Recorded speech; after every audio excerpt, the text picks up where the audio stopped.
Hello and welcome to another podcast episode. This one's all about autumn and winter and dreadful doom and gloom and dark evenings and mornings. No, it's not. It's not all about, all about that. First of all, hello to Davo, Pod. Davo's had his iPad problems, not been able to listen to the episodes recently. Now he's got another iPad. So welcome back to you, Davo. Also hello to Martin, Mark and Alan, who I believe listen to the podcast, which is good. And hello to everyone else. I don't know where you listen to the podcast episodes, but on your iPhone or iPad, there's that sort of little purple icon that says podcast.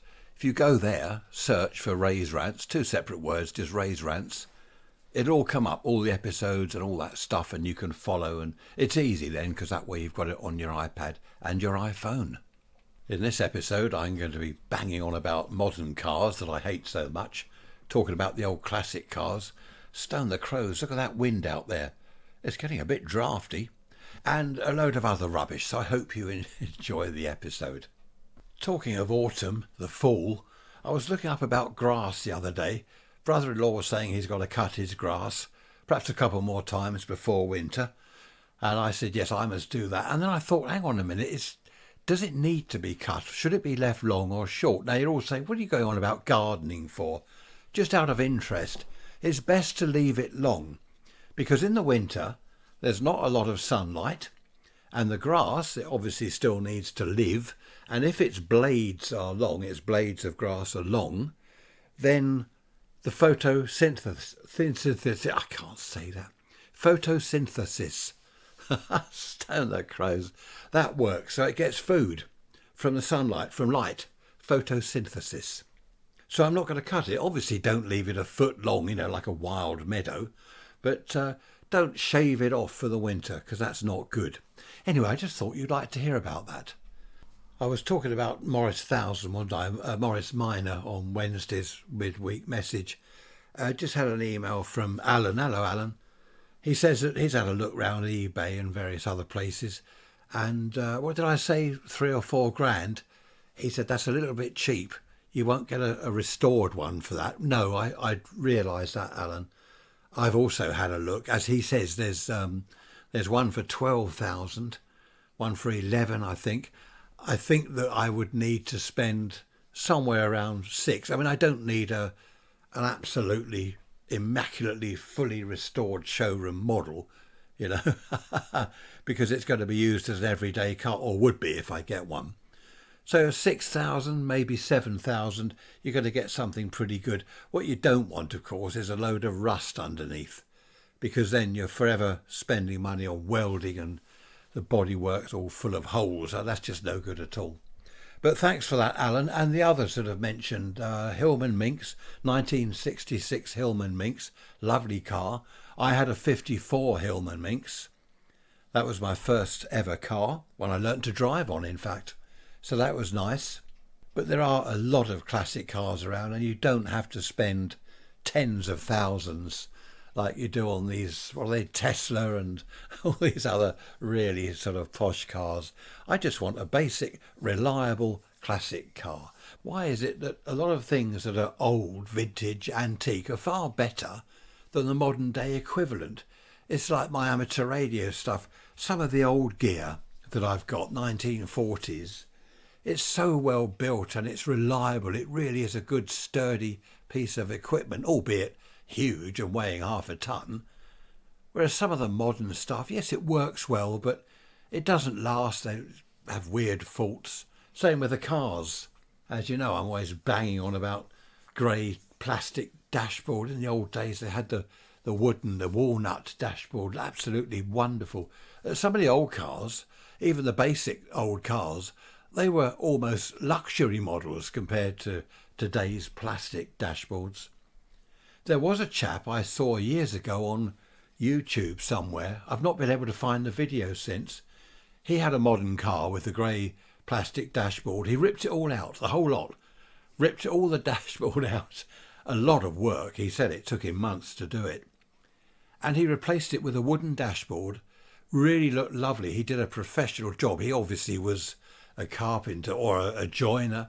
Do you remember cabinet makers? They used to call them cabinet makers. It was excellent. It was a professional job, but a lot of work. You imagine taking the entire dashboard out of your car. It's probably only held in with staples. They go around with a staple gun and just click it, or a bit of glue here and there. Ripping it all out is one thing, but then building a dashboard and putting it all back. He also did the wood strips along the doors. Do you remember those in the older cars? My MG Magnet had that, wooden strips, walnut. It was only walnut, veneer on plywood, of course. But it really was nice. It was luxurious back in those days. Anyway, I'm not going to spend this entire episode going on about injection moulded grey plastic horrible dashboards and the lovely walnut wood dashboards of the good old days. You'll be pleased to hear that's the end on that subject. Happy days. Email from Tony. He says that when he was playing conkers at school back in the 60s, he broke his finger. One of his mates hit his conker so hard, and it broke his index finger, he said, right hand, so he couldn't write or do anything. And the teachers moaned, because I was talking about that, wasn't I? And acorns. Someone was saying, why are you collecting acorns? Well, that's for the squirrels. We give the squirrels all throughout the year monkey nuts, the peanuts in their shells. That costs us a fortune. Honestly, it really does. And someone said, well, why not get acorns? So when we saw a load in the Isle of Wight, we're collecting the conkers, and just nearby were loads of acorns. So we've got a bag full of those. And we're going to tip those out in the winter, out in the garden, and see what the squirrels do. They've been burying a lot of these peanuts, the monkey nuts. They bury the whole thing in the lawn, in the borders, everywhere, in pots and tubs. And peanut plants actually come up. It's amazing. I've pulled so many up. I did try to grow one, but it didn't sort of want to do much. After it got to about 8 inches tall, it didn't really want to do much. I don't know, wrong soil, wrong climate or something. But the squirrels bury these so they can go and find them later. And I don't think it's working, because they start to grow, so they dig up their nut, or they go to dig up their nut, and it's a plant. Anyway, we'll see what the acorns do. I'll let you know if in 100 years' time we've got a garden full of oak trees. 100 years' time? Good grief, I won't be here. Will the house be here? The house is already 102 years old, I think. 103 years old. Will it be 203 years old? Will it get that far? It probably would if people left it alone. I suppose they'd all get knocked down in our town, and there'll be horrible grey injection moulded plastic houses. I don't know. Yeah, I can laugh. I tell you what, I bet they do have injection moulded plastic houses at some stage. It'll be like Lego, won't it? Lego bricks. They'll build houses, well, not out of bricks even. They'll have 4 plastic walls, stick a plastic roof on the top. I don't know. I thought we were meant to be getting away from plastic. Perhaps they'll find some other material that's biodegradable, so the houses will only last 5 years, and you have to buy a new one because it's rotted. Who was it that liked hearing the dustman? Listen, here they come. I forget who it was. Now, this is genuine recording, live. This is live as I speak. It's not been added. Anyway, I'll let you hear the dustman, because I know a few of you do like to hear that. We've got 2 dustbin collections. There's the waste, ordinary landfill as they call it, then the recycle stuff. And I think they do a gardening one as well. Talking of autumn again, we've been clearing up leaves and things, and we buy these paper sacks. Am I going to be able to talk over this noise? We buy these paper sacks. I think they're £1.25, just over £1 each, and the dustbin will take those. So that's how they... Hang on a minute, I'm going to have to turn this off. That's how they get their money. That's how they get their... Hang on, I'll be back in a minute. Right, the dustmen have gone, thank goodness. That's funny. It's not funny, you're saying I've got my earphones on, or earpods, iPod, what do they call them these days? Those things you put in your ears. You're probably saying, I got deafened with that noise. Now, Eileen. Hello, Eileen. Eileen says that she loves the Sunday episode and the midweek message. Can we have a quarter week and a 3/4 week message? Hang on, Eileen, I might as well go live. just live 24 hours a day. I think you can do that now on Podbean that hosts the episodes. I believe I can go live. I can't sit here 24 hours a day, Eileen, can I? No, you didn't ask me to do that. I don't know. I can't do a quarter week, a half week, and a 3/4 week, and then the Sunday one. No, that's not good. Now, let's move on. Porcelain dolls. Do you remember when I was well, you don't remember when I was a child. I remember when I was a child. You'll remember when you were a child, won't you? Hopefully. When I was a child in the 50s, girls, most of them, had dolls. Okay, yeah, boys were allowed to if they wanted. We've got to keep everyone happy, haven't we? They weren't just for girls, they were for boys. I didn't have a doll, I hastened. I'm doing a Magnus Pike again. I'm waving my arms around. I'm going to knock the microphone flying in a minute. Girls had dolls. They had prams, and they put their dolls in their prams, and they walk around. They go to the local shops with mother, and they'd be pushing their doll in the pram, even up to the age of sort of 14, 15. Whereas these days they push their baby in the pram at that age. No, I shouldn't say that, should I? Naughty. No, naughty. Now those dolls, my sister had one called Gwendolyn, I think its name was. And she had a pram and she pushed it around in the pram. Those dolls, the better ones, I think were porcelain. And they are quite collectible these days, some of the early ones from the 50s and before, of course. Anyway, that's all beside the point. I don't know why I told you all that. I have just been given by my lovely mother-in-law a porcelain doll. It's a bit of a long story. Daughter number 3 wanted some dolls for Halloween to make them look evil. What was that film? I didn't see it. Was it Chucky? The doll that went mental or something, or was violent? I don't like films like that. There have been various films, haven't there, about evil dolls and things. And she wanted to dress some up sort of as Halloween to look frightening. So my mother-in-law had this doll, which is too nice, angelic and innocent looking, far too nice for Halloween. So I said, can I have that, please? And I've now got that doll, and it's really nice. I've always liked dolls, not because I wanted to be a girl, just like my dear mama. Do you remember that song? That's probably been banned now. I've always liked dolls because of their eyes and their facial expressions. Some of them are creepy. Some of them are weird, aren't they? They look at you. I don't know why. I've always been fascinated. I've never had a doll of my own in my life. I must put that right. Put that on the record before you think I'm weird. You ask my sister-in-law, she'll say I'm perfectly normal. Not. And this doll is absolutely lovely. At first, Trish said, we don't want a doll. Where are you going to put it? I said, well, the dining room or the lounge. She said, well, the dining room, I suppose, if you have to. Now, what has she done? She's put it in the lounge, and she's straightened its dress and its hat and the rest of it, and she quite likes it. So what have I done? I went onto eBay, and I had a look, and there's a porcelain doll. The whole thing isn't porcelain. It's the hands, feet, and the head that's porcelain, the head bit.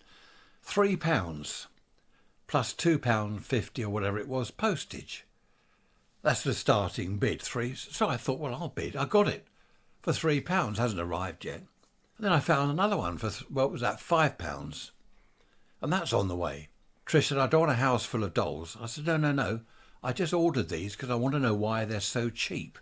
She reckons it's because they're not worth anything. They're modern dolls. Now, one of them was made in 2000. What was it? H. Samuel Christmas Collection or something of dolls. Christmas 2000. I think that's the one that was £5. I can't remember. I just thought I'd get one or two just out of interest to have a look. I like the one mother-in-law gave me. Do you have any dolls? People collect them, don't they? I've been looking online and people do collect them. Some of them are well over £100 and more. They must be sort of genuine, I don't know, early 1900s, 1920s, or even before, I don't know. But I just thought I'd mention that. So if you ever hear that I've got a collection of dolls, I am quite normal. But don't ask my sister-in-law whether I'm normal. You might get the wrong answer. No, you might get the right answer. I don't believe this. The dustmen are coming back. Oh, they're collecting the garden stuff now, the garden sacks that we don't have. Yeah, they are very useful. Do you have those in other countries? What do you do with leaves and whatever you sweep up in the autumn, in the fall? Of course, I'm talking about the autumn and the winter coming, whereas down under, down in Australia, g'day cobber, Hello, Rob. How you doing down there? It's your summer, isn't it? You're heading into your summer, so you're not worried about winter and leaves. Here's the dustman now, making a noise. Of course, going back to the old days again, which is what these podcast episodes are supposed to be all about, we'd have a bonfire, an incinerator. Do you remember the incinerators? They were like a dustbin, weren't they, with holes in, and the lid had a little chimney on it. Everyone had an incinerator. You'd light a fire in the bottom of it, get some wood and bits and pieces, get the fire going, then chuck all your leaves and weeds in there. Of course, they were all damp, so the thing would smoke out of its little chimney. It would smoke, all billowing everywhere. Most people had a little bit of etiquette, a little bit of protocol. Wash day, Monday was wash day, so you didn't light fires then because there's people hanging out washing. Didn't light them on a Tuesday because most people had still got their washing out there because it had been raining and not dried. But we had bonfires and things. I remember as a kid going down the garden, we had a big garden, and I'd light bonfires. And I remember my mum saying, put some weeds on, don't just burn rubbish, put weeds on it. Scrape up with some leaves, get those together and put on your fire, which I did in the autumn, of course, where my dad had trimmed back bushes and pruned bits of trees and shrubs and stuff. Chuck it all on the fire, great fun as a kid. I don't think are we allowed to have bonfires now? I don't know. I know some people do regardless, don't they? But I'm not sure that you're allowed to have bonfires in your back garden anymore. I remember a friend of mine, his dad, I was round the house, because he said, come round after school, my dad's going to have a big fire. So I went round there that evening, and do you know what his dad was burning? Sacrilege, really. A piano. He'd humped this piano onto this bonfire and the thing was going up in flames. He also had an old wardrobe and some other furniture, and it was a massive fire in his garden. It was a big garden again, but a huge fire. I remember the heat.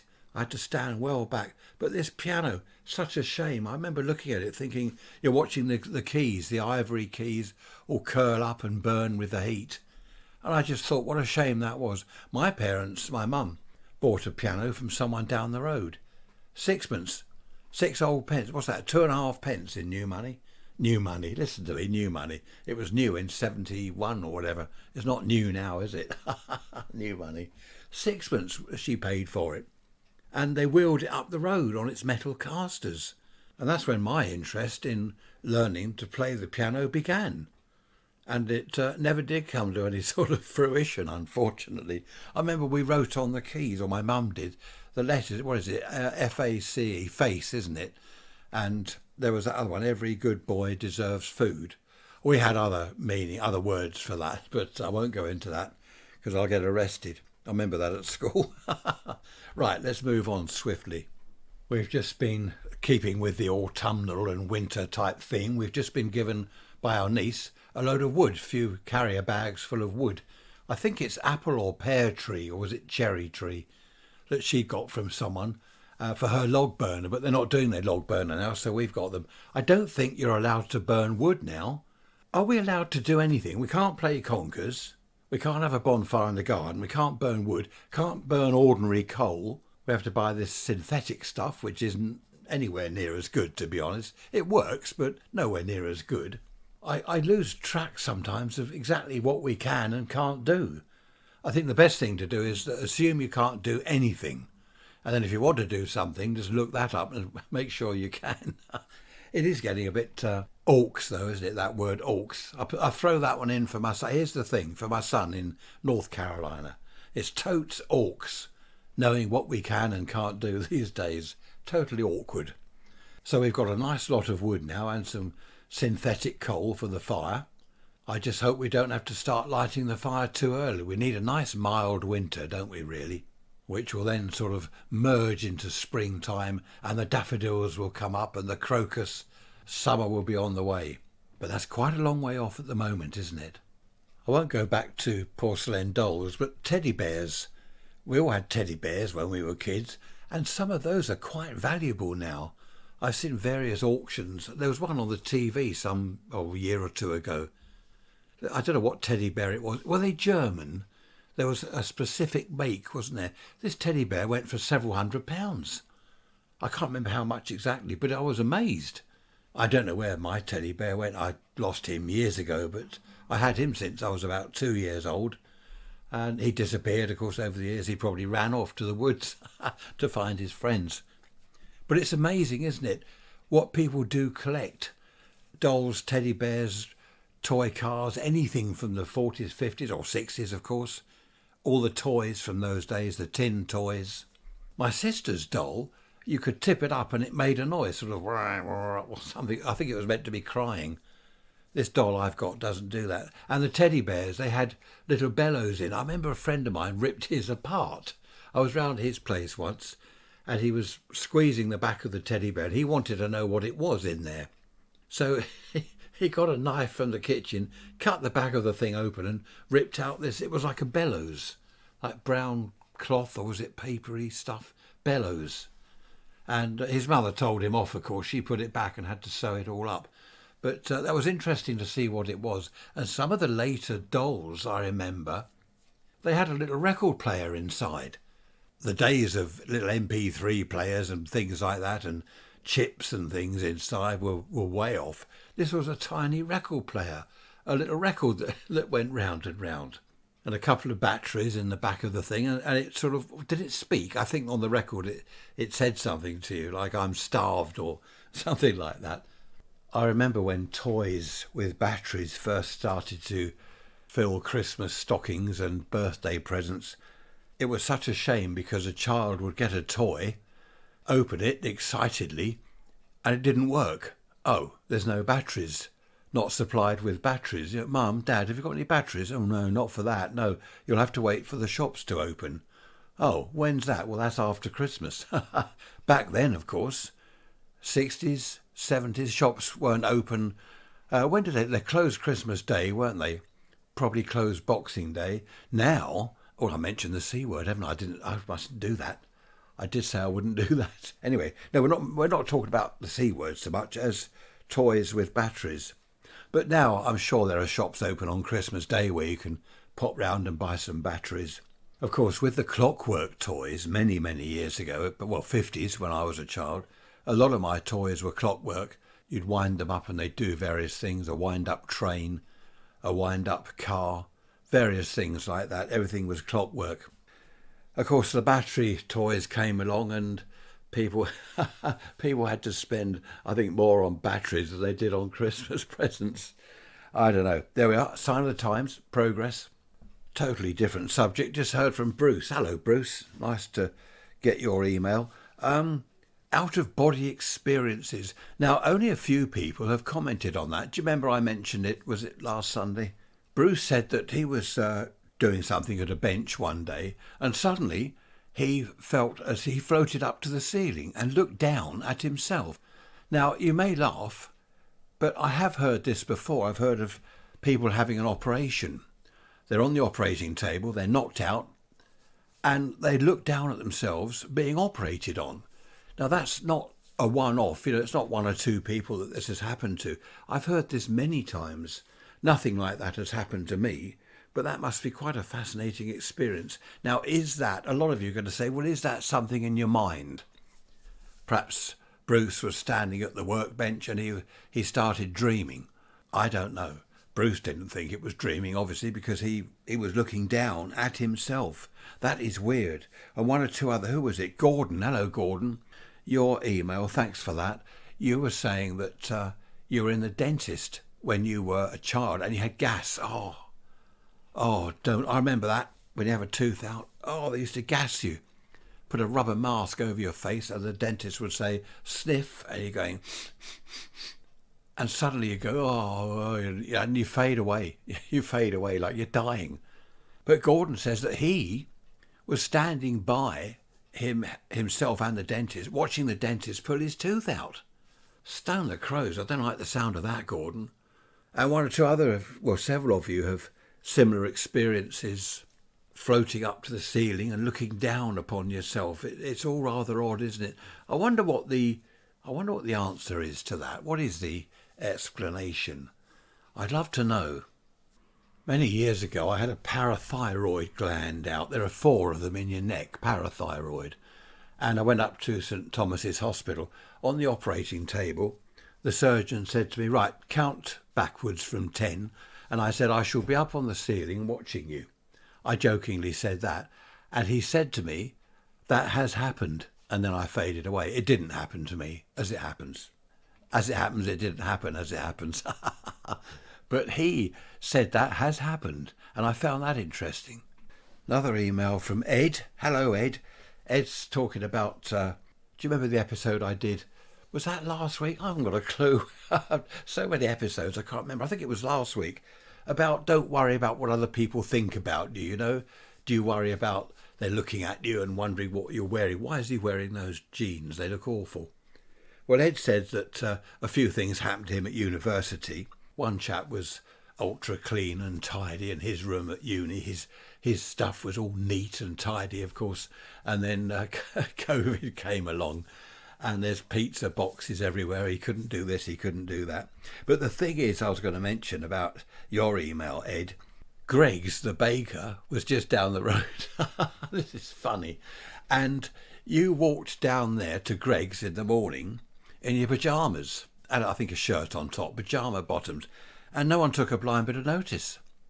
So people don't always look at you and think, oh, what's he doing? Why is he wearing that? I can imagine you, Ed, walking down to Greg's the baker early in the morning from your uni, from your rooms, to buy sandwiches or whatever it was you bought. That reminds me, actually, I'm going back now, must be 40 years, I suppose. Knock on the front door early one morning. It's the lady next door, standing there in nothing but a towel wrapped round her. And I said to her, morning, you all right? She said, I had a ring on the doorbell. It must be kids mucking about. I stepped out to see who it was. And the door shut. I'm locked out. She's locked out of her place. So I said, right, you go and sit in the lounge. I'll see if I can get into your house. And I went round the back of her place.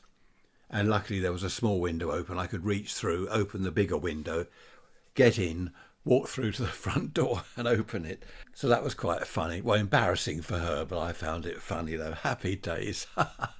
Imagine that, finding someone, a lady at your door in nothing but a towel early in the morning. Oh, and she was wet. Her hair was dripping wet. I'll tell you what, Ed, if I walked down the street in pyjamas, well, I don't wear pyjamas, but if I did, people would think, oh, look, that old boy has escaped from an old people's home, and they'd call the cops. The cops would pick me up and ring round the old homes. Have you lost a bloke? Some old boy here walking around in his pyjamas. I don't know. Yes, anyway, we haven't got Greg's near us, which is probably just as well. Actually, it's quite sad because I have heard of people walking out of old people's homes, nursing homes. They're wandering down the road in a dressing gown or something. They don't know what they're doing. It's sad, isn't it? That does happen. It's now Wednesday and that weather out there doesn't look at all good. It's windy. There's a very fine misty type of rain in the air. Not nice at all. I don't know what the temperature is. Probably about 10 degrees, 11 maybe. Not nice. We certainly are getting well into autumn with winter on the way. The midweek message went on today as it's Wednesday. What I'm doing with the Sunday episodes is doing a little bit here, a little bit there, so perhaps some on Wednesday, some on Thursday, put it together that way. Because I don't always get time and peace and quiet to do the Sunday episode in one go. Now, nothing to do with this, but Tricia happens to have gone into town, so I'm here on my own. That's nothing to do with Tricia not being here, and I've got peace and quiet. The two don't go together at all. Talking of the autumn and the winter, had an email from Diana. Hello, Diana. And she was talking about nature tables. Now, we've talked about this before, haven't we? We mentioned nature tables and schools in the old days. And she says that what they do in their house, I mean, she was prompted not by this episode, of course, because she hasn't heard this episode. But she says in her house, what they do, they've got quite a big house in a village. That's in the UK, Diana. Yes, you're in the UK, aren't you? Looking at your email address. And out the back, you've got the woods, end of your garden. Lovely. Oh, fantastic. I would love that. A largish house in the country with woods at the end of your back garden. And what they do, she says, what I do for the kids every autumn, they got a huge table. They got like a spare room, a spare dining room, she's called it. And in there's this huge table. They put it against the wall and they fill it with autumn and winter type stuff, like a nature table, like we used to do at school. And she said the kids love it. I don't know how old your kids are, Diana, but they love it.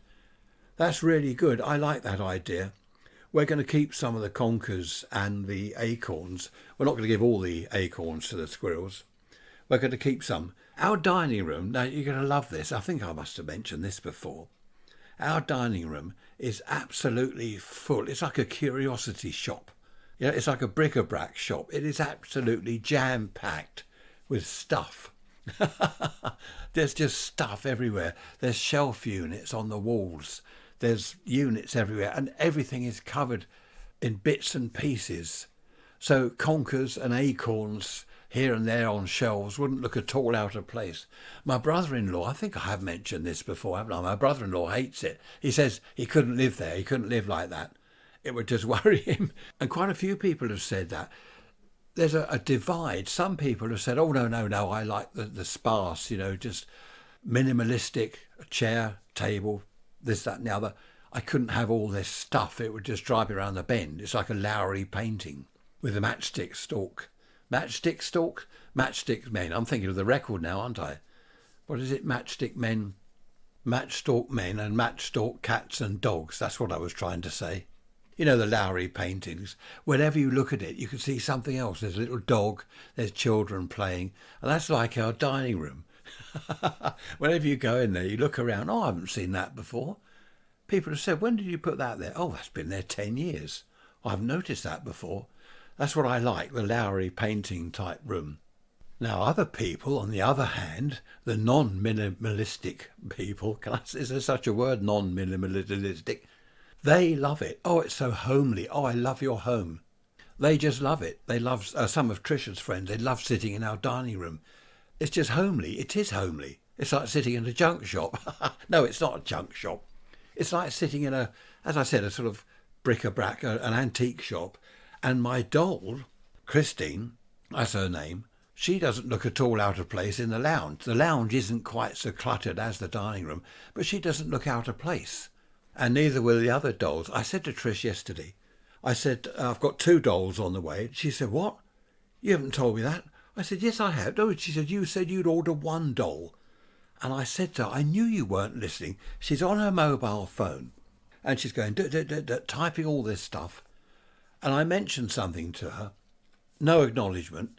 And I have pointed this out. She says, no, I'm listening. I don't acknowledge because I'm typing, but I do take it in. I'm listening.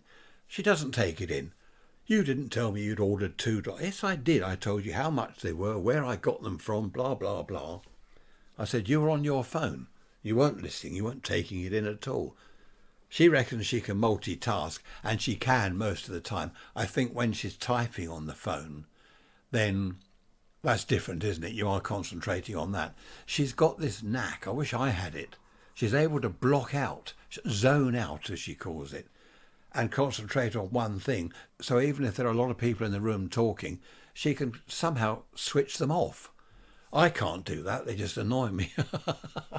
I'll tell you what does annoy me. In the old days, no, the old days don't annoy me. In the old days, you'd have people on the TV, like a debate, and they were discussing something, some news programme. They're all discussing whatever. These days, the debates on the telly, you get a news channel, you've got perhaps 4 people there. They're all shouting over each other and no one gets a chance to finish what they're saying because they're interrupted, they're shouted down. Goodness me, I can't stand that. I can't stand people talking over each other, both getting louder than each getting louder than the other one, to make themselves heard. So you can't hear what either are saying. It's just a nightmare. I don't know why these TV channels do it. They should say to them, look, if you're coming on our panel, you're not going to shout. If you shout, right, you're kicked off. Send in the heavies and drag them off the set. I can't understand it. I want to hear both sides of the argument. I want to listen to the debate. I don't want to hear 2 people shouting each other down all the time. Still, there we are. You see, when I was a boy, you didn't have things like that. Well, actually, you probably did. What did we have in the old days? Oh, David Frost. Was it? Yes, that was good. Do you remember David Frost on the telly? He used to have guests, But that they were single guests, weren't they? I don't think you had like a panel of people, because that's when they all shout at each other or shout over each other. I'm very lucky because Trisha doesn't mind when I mean, she doesn't like the dolls. I think they're growing on her, or the one we've got is growing on her. But she doesn't mind. I've got a Morse key, a Morse code key, and what they call a sounder, a Morse code sounder, antique stuff from the 40s, in the dining room on the mantelpiece. And I put that there and she hasn't mentioned it. I put it there, 2 years ago. She'll put something in the dining room on a shelf if she could find a space. And I don't mind. Do what you like. And I think, we're both very lucky. I'm lucky to have her and she's extremely lucky to have me. No, seriously, it works. I'm going to collect a few dolls. I'm not going to get dozens of dolls. I just want a few of these dolls so they can watch people as they walk into the room and give them the evil eye.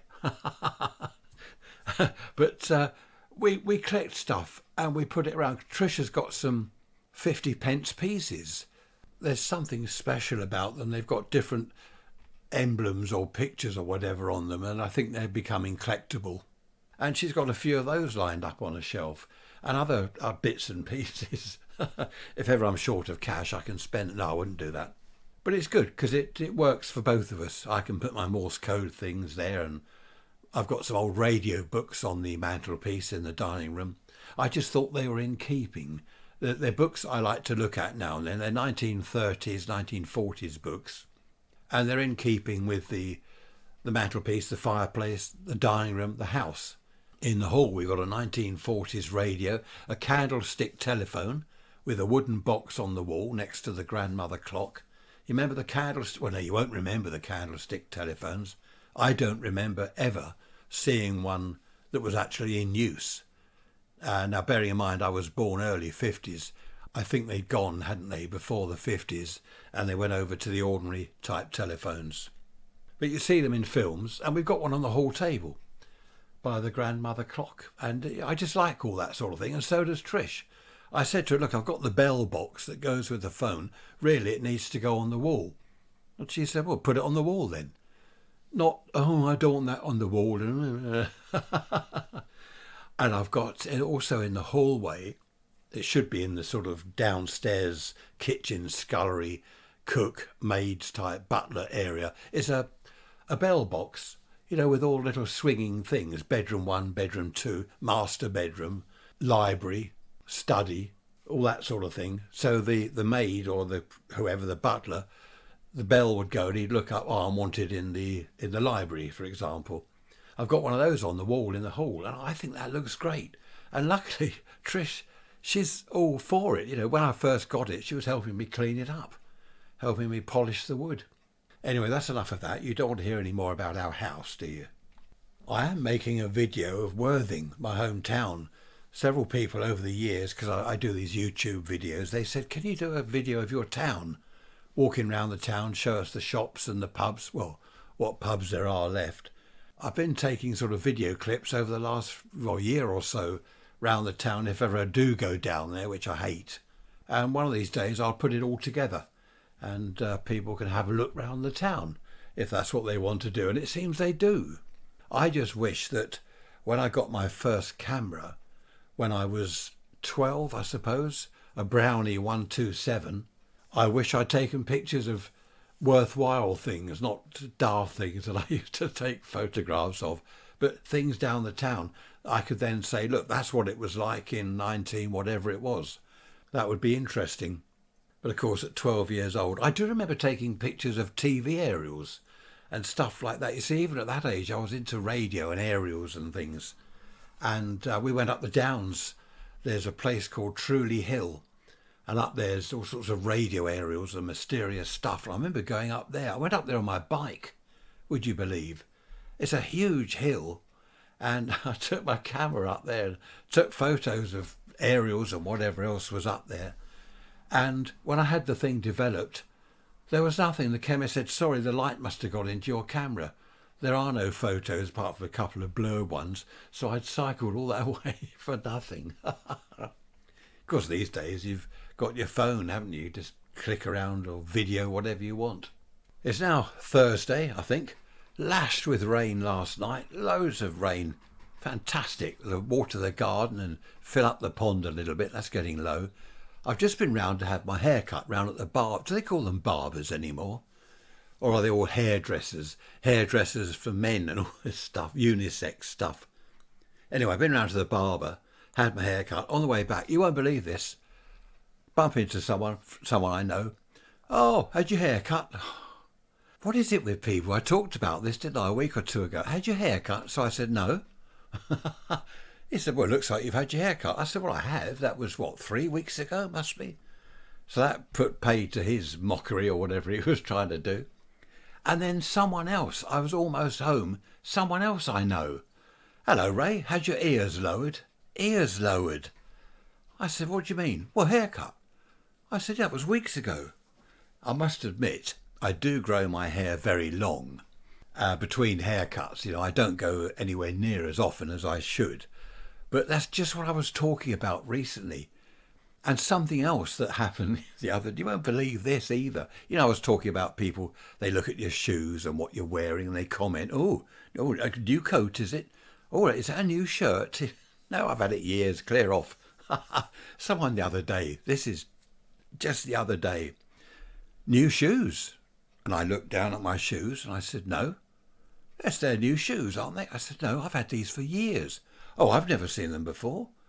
I said, well, I was a bit rude. I said, well, that's your problem, not mine. What is it with people? I do not understand. Maybe they're just trying to make conversation. I don't know.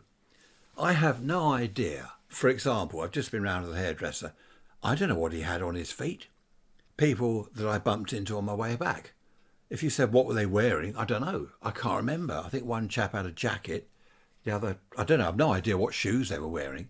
Is it that I'm not observant and other people are? Or is it that I'm just not interested in other people's footwear? Ray's Rants at protonmail.com. You tell me, do you go around looking at people's shoes? I must admit, with women, am I allowed to say women? Goodness knows. With women, if they've had their hair done, then I will say, oh, your hair looks nice. I'll say that even if it doesn't. It's just polite, isn't it? Oh, your hair looks nice. And I'm thinking, good grief, what have they done to that? No, seriously, I will notice if a lady has had her hair cut. And I will compliment them, only if I think it's nice. Anyway, let's move on from all that nonsense. Had your ears lowered? Oh, stone that crows. It is warm out there, though. Quite a nice little walk round the corner to the barber or whatever he calls himself. It's nice and warm out there. Little breeze. I think the rain's finished for today. Tonight is going to be a monsoon, according to weather forecast. And I've just discovered today, Thursday, we've got a load of the family round for lunch. I don't know what's going on there. That's meant to be on a Saturday that we have the family for lunch. Anyway, change of plan. It's probably Saturday as well. When I was a child in the 50s, I don't remember people coming round for lunch. I don't think we went to other people's houses for lunch. Have you got relations that live nearby? We have. We've got lots of, well, on Trisha's side, lots of relations that live nearby. When I was younger, my cousins were all over the UK. Where was it? Suffolk. Some went to Devon, Somerset, all over the place. Norfolk, in fact, up the top of Norfolk near Cromer. So I didn't see much of my cousins at all, and I never have since. I've lost count of how many cousins I've got, or had. I don't know, I suppose some of them now are pretty old, because quite a few of them were quite a bit older than me. But I don't remember going to other people's houses for lunch, or other people coming to our house for lunch. In fact, we had very few visitors. Perhaps my parents didn't have any friends. That's a thought, isn't it? We had very few visitors, actually, at weekends. One or two people that my dad had worked with or did work with perhaps would pop in, but we didn't have a lot of...